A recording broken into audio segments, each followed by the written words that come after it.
Hi everybody, my name is Lauren and I am an illustrator, a musician, and a writer. And today I'm making this video because I'd like to just share my current artistic process with everybody and get your notes back on it. And I also invite you to share your process, how your drawings evolve and what techniques you use to get them done. By the way, this is my dog, Shifu. He's sort of my assistant / writing companion. He sits in my chair with me all day, so don't mind him if he snores. And yes, I am playing the Persona 3 soundtrack just because I'm a gamer chick. Anyway, so here it is. Most of the time when I come up with an idea, I like to use a 3D posing program just to sort of think out loud, so to speak, so I can really sort of wrap my head around what I'm going to do and how I'm going to do it. And the program I use to do that is called Design Doll. Now there are a lot of 3D posing programs out there. Design Doll is one of the simplest ones, but honestly there are a lot better ones out there. But I like Design Doll. It's easy. I just can get my point across pretty quickly. I have a library of body types that I like to use that are pretty much tall versus short versus male and female and that kind of thing. But this program really helps me out. It really helps me really solidify the concept that I'm going to be doing for the next drawing. So there's 3 types of art that I generally do. I do acrylics on canvas, I do watercolor just on watercolor paper, and I also do just pure digital sketches either in Illustrator or in Photoshop. I have 3 examples to show you for each of the 3 major types, just so you can see how the concepts develop and how the drawing evolves. So this first one is one that I did in Illustrator. This is what Design Doll put out here, and it just really kind of helped me figure out where the hands are going to fall. And then this is the final image. Now it would be really easy to just change the opacity of this image and sketch over it, and sometimes when the fingers are particularly hard or something like that, I will do that. So I am a cheater, yes, but I find honestly that if I do it for the whole image, it kind of messes with my interpretation of the line. For example, her arms are super skinny and interesting to me. This is my aesthetic, so I find that if I just change the opacity and just start sketching over stuff, it kind of interferes with my vision of it. So I only really kind of used it for these fingers right here because that was a little hard for me to visualize. And when I'm developing the concept, I'll do sometimes a little pencil drawing. Please excuse the roughness. This is literally just a sketch and of the idea I had, and then sometimes I'll grab reference images online and then start working.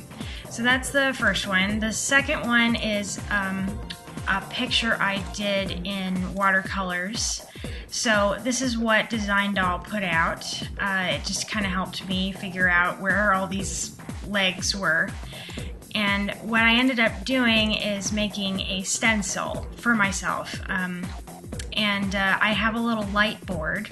So what I do is I print this twice so that the lines are very, very dark and pronounced. And then I put it on the light board and then I trace it onto a piece of watercolor paper and then go from there. And then this is the final image right here. I think it turned out pretty good. And then also here, this is where the idea came from. It's an anime picture and I really liked it a lot.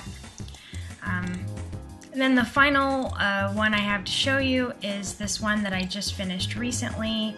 All I needed was the person, so because I couldn't really quite figure out how the hands would look holding these props, and then this is the final image here. This one was a tad more difficult, obviously, because I didn't really have a model for a skeleton horse. So I ended up doing a lot more research for this one. I ended up looking a lot at horse skeletons to figure out what I needed. And I also did use a real horse posing program that you can get online. It's pretty awesome. It just helps me sort of conceptualize the angle that I needed. And then I also grabbed some mountains just to get an idea of what I wanted to do, how I wanted to interpret it. And then this is what ended up happening. So I just wanted to briefly share some of the brushes and shading techniques I like to use. Obviously, when I'm coloring something, I always do the lines separately from the color. And usually what I do as far as shading is concerned is I like this 2D animation style of shading. Not everybody does, but I do. So what I like to do is I put a clipping mask over the color layer, just so I don't actually mess up the color layer itself, and then I start messing with it. Now, there are a lot of other techniques like just dodging and burning, which I've used before when I have to, but I prefer something a little more hands-on and deliberate. Also, the kinds of brushes I use so many different kinds. Some of them I've gotten from Brush Easy or DeviantArt or Grut brushes. I'm kind of meticulous about my brush library. I'm kind of very specific about it.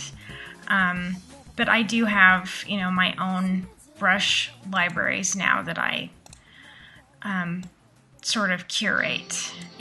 I've even called this one, we like this one, because I always forget which one's my favorite. This one, and I also have a brush just called Charcoal that's really great. It just fades beautifully, and I can get that for you guys if you'd like me to share it. Anywho, so that's all I got for today. Again, I welcome your comments, and if you have any information you'd like to share about your own process, I'd really like to hear it. I think sharing is one of the only blessings the internet provides. And anyway, I do hope eventually, to start incorporating different technology. Like I'd really like to get one of those computers that you can draw on directly instead of having that degree of removal from the tablet. I'm sure the people out there who have that really love it. I'm gonna eventually get one. Anyway, that's just me and Shifu signing off for today. Thanks a bunch for watching. People